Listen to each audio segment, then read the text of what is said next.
Fengal తుఫాన్ కారణంగా దక్షిణ కోస్తా రాయలసీమ ప్రాంతాల్లో లోతట్టు ప్రాంతాలు జల దిగ్బంధంలో చిక్కుకున్నాయి. శనివారం రాత్రి 10:30 నుంచి 11:30 మధ్య పుదుచ్చేరి సమీపంలో తీరం దాటిన తుఫాన్ ఇది పశ్చిమ నైరుతి దిశగా నెమ్మదిగా కదులుతూ క్రమంగా బలహీనపడనుంది. దీని ప్రభావంతో నేడు దక్షిణ కోస్తా రాయలసీమలో అక్కడక్కడ భారీ వర్షాలు కురుస్తాయి. లోతట్టు ప్రాంత ప్రజలు అప్రమత్తంగా ఉండాలని అధికారులు హెచ్చరించారు. ఇక దీనిపై పూర్తి సమాచారం మా నెల్లూరు ప్రతినిధి కృష్ణ అందిస్తారు. దక్షిణ ఫెంగల్ తుఫాను ప్రభావంతో దక్షిణ కోస్తా రాయలసీమ ప్రాంతాలతో అతలకుతలమైంది. బంగాళాఖాతంలో ఏర్పడిన వాయుగుండం తీవ్ర తుఫానుగా మారింది. ఈ తుఫానుకు ఫెంగల్ తుఫానుగా అధికారులు నామకరణం చేశారు. ఈ ఫెంగల్ తుఫానుతో తమిళనాడుతో పాటు ఆంధ్రప్రదేశ్ రాష్ట్రమైన దక్షిణ కోస్తా రాయలసీమలో పూర్తిగా అతలకుతలమైంది. గత 4 రోజులుగా భారీ వర్షాలు కురవడంతో కూడా పంటలంతా కూడా నేల కొరిగాయి. రైతులు కూడా ఆందోళన వ్యక్తం చేస్తున్నారు.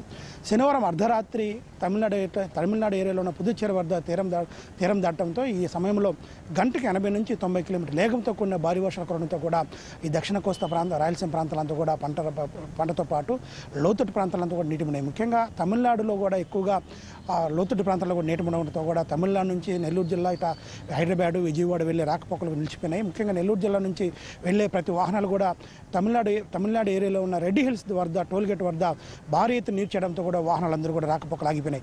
ఈ నేపథ్యంలో నెల్లూరు జిల్లా నుంచి వెళ్ళే పలు డిపోల నుంచి వెళ్ళే ఆర్టీసీ బస్సులు కూడా అధికారులు రద్దు చేశారు. ఇట్లా ఉదయగిరి, ఆత్మకూరు, కావలి, నెల్లూరు ఇట్లా డిపోల నుంచి వెళ్ళే చెన్నైకి వెళ్ళే పలు బస్సులు కూడా రద్దు చేశారు.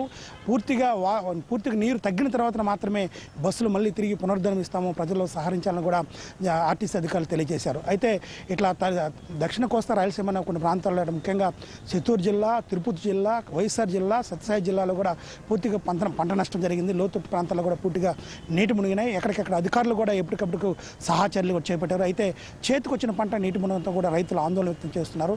రాకపోకలు పునరుద్ధరించాలని కూడా కొంతమంది వాహన చోదరులు కూడా ప్రయత్నిస్తున్నారు. ఇప్పటికే చెన్నైలో కూడా లోతట్టు ప్రాంతాల్లో పూర్తిగా మునిగిపోయినాయి. కొంతమంది యువకులు చనిపోయారు. ఎక్కడికెక్కడ లోతట్టు ప్రాంతాల్లో కూడా కాలేజీలకి, పాఠశాలకు కూడా చెన్నైలో సెలవులు ఇచ్చారు. ఈ నేపథ్యంలో ఆంధ్రప్రదేశ్లో సంబంధించి కూడా రాయలసీమ, కోస్తా జిల్లాలు కూడా పూర్తిగా దెబ్బతిన్నాయి.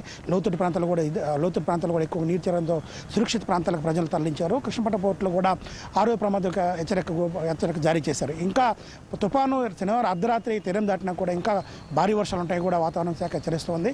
అయితే ఇప్పటికే లోతట్టు ప్రాంతాల్లో పూర్తిగా నీటి మునగడంతో పునరావాస కేంద్రాలు చేర్చిన సహాయ చర్యలు కూడా అధికారులు చేపట్టారు.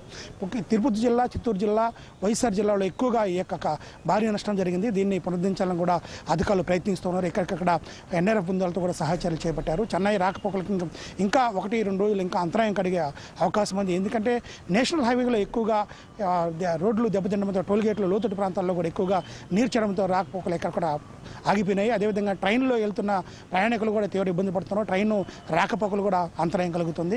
చెన్నై పరిసర ప్రాంతాల్లో కూడా ఎక్కువగా ఆంధ్రప్రదేశ్ సంబంధించిన పరిసర ప్రాంతాల్లో కూడా ఎక్కువగా దెబ్బతినడంతో కూడా ప్రజలు ఇబ్బంది పాలవుతున్నారు. ఎప్పటికప్పుడు సహాయ చర్యలు చేపట్టాలని కూడా ఆంధ్రప్రదేశ్ సీఎం కూడా ఎప్పటికప్పుడు అధికారులకు సమీక్ష చేస్తున్నారు. అధికారులు కూడా ఎప్పటికప్పుడు సహాయ చర్యలు ముందుండాలని కూడా తెలియజేస్తున్నారు. ఎక్కడ కూడా ప్రాణ నష్టం, ఆస్తి నష్టం జరగకుండా కూడా చూడాలని చెప్పి అధికారులకి ఇప్పటికే అధికారులకు సీఎం ఆదేశాలు జారీ చేశారు. మత్స్యకారులు ఎవరు కూడా వేటకెళ్ళదని కూడా ఇప్పటికే స్పష్టమైన ఆదేశాలు జారీ చేశారు. ఎప్పటికప్పుడు బీచ్ ప్రాంతాల్లో ఏదైతే సముద్ర తీర ప్రాంతాల్లో ఉన్నాయో ఎప్పటికప్పుడు పోలీస్ శాఖ కూడా అక్కడ పహారా కాస్తుంది. ఎవరిని కూడా పర్యాటకులు కావచ్చు, అదేవిధంగా వేటకు వెళ్ళే వాళ్ళు కావచ్చు, ఎవరిని కూడా వేటకు వెళ్ళకుండా పర్యాటకులు రాకుండా కూడా పరిసర ప్రాంతాల్లో కూడా పహారా కాస్తున్నారు పోలీస్ శాఖ నుంచి.